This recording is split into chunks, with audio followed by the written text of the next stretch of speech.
Fund جو ہمیں budget میں ایلوکیٹ ہوتا تھا گورنمنٹ آف سندھ کی طرف سے، اس پہ اکثر مسائل رہتے تھے۔ بنیادی مسئلہ یہ تھا کہ حکومت سندھ ٹیکسز وصول کرتی تھی آکٹرائے کے اور دوسرے، اور پھر اس میں سے ہمیں شیئر دیتی تھی۔ اس شیئر کے اندر مسائل پیدا ہو جاتے تھے، کبھی کم کبھی زیادہ، کبھی ادھر کبھی ادھر، اور اکثر تو دیر ہو جایا کرتی تھی، جس کی وجہ سے پروجیکٹ جو تھے ان کی رفتار کار سلو ہو جاتی تھی، بعض اوقات ناکام ہو جاتے تھے۔ پلان یہ کیا گیا کہ ٹیکسز، میونسپل ٹیکسز جو ہیں وہ ہم خود وصول کریں۔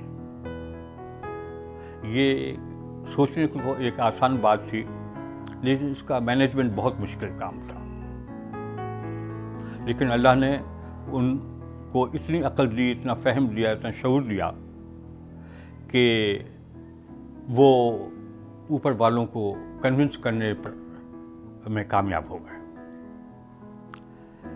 اس سلسلے میں پہلا کام یہ کیا گیا کہ سی پورٹ سے جتنا مال امپورٹ ہوتا تھا اس پہ ہمیں یہ حق مل گیا کہ ایک ٹیکس ملے، اور وہ ٹیکس گورنمنٹ آف سندھ وصول کرے اور ٹیکسز کے ساتھ، یعنی وہ پارٹ تھا ان کی ٹیکس کلیکشن کا، اور یہ پھر ہمیں وہ اینولی مل جایا کرتا تھا۔ پھر اندرونی شہر بھی کئی جگہ آکٹرائے تھے، وہاں سے وصولی پراپر نہیں ہوتی تھیں، تو آکٹرائے کے سسٹم کو ری آرگنائز کیا گیا۔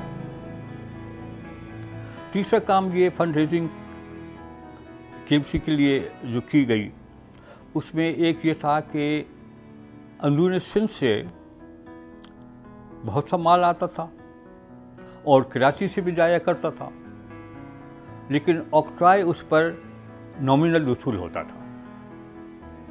اس ویکنس کو سامنے رکھتے ہوئے کہ کیوں ایسا ہو رہا ہے، اس کے اوپر پوری توجہ کی گئی، اور ہمیں بہت بڑی رقم وارفیس سے اور آکٹرائے کی چنگیوں سے ملنی شروع ہو گئی۔ اس کے نتیجے میں یہ ہوا کہ جو گلیاں کچی تھیں، سڑکیں ٹوٹی ہوئی تھیں، لیمپ پوسٹ پہ بلب نہیں تھے، روشنی نہیں تھی، ہم یہ کام کر سکے۔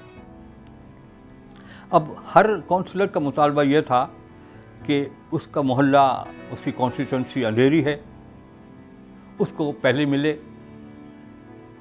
اور دوسرے کو چاہے ملے یا نہ ملے، یہ تو قدرتی بات ہے، ہر آدمی چاہتا ہے کہ اس کو ملے، دوسرے کا اتنا احترام نہیں ہوتا۔ لیکن پھر اس کے اوپر بھی ایک باقاعدہ منصوبہ بندی کی گئی کہ اتنے بلب اویلیبل ہیں، اتنا فنڈ ہے روڈز کے لیے، اتنا ہیلتھ کے لیے ہے، اور اس کی یہ لوکیشن ہے۔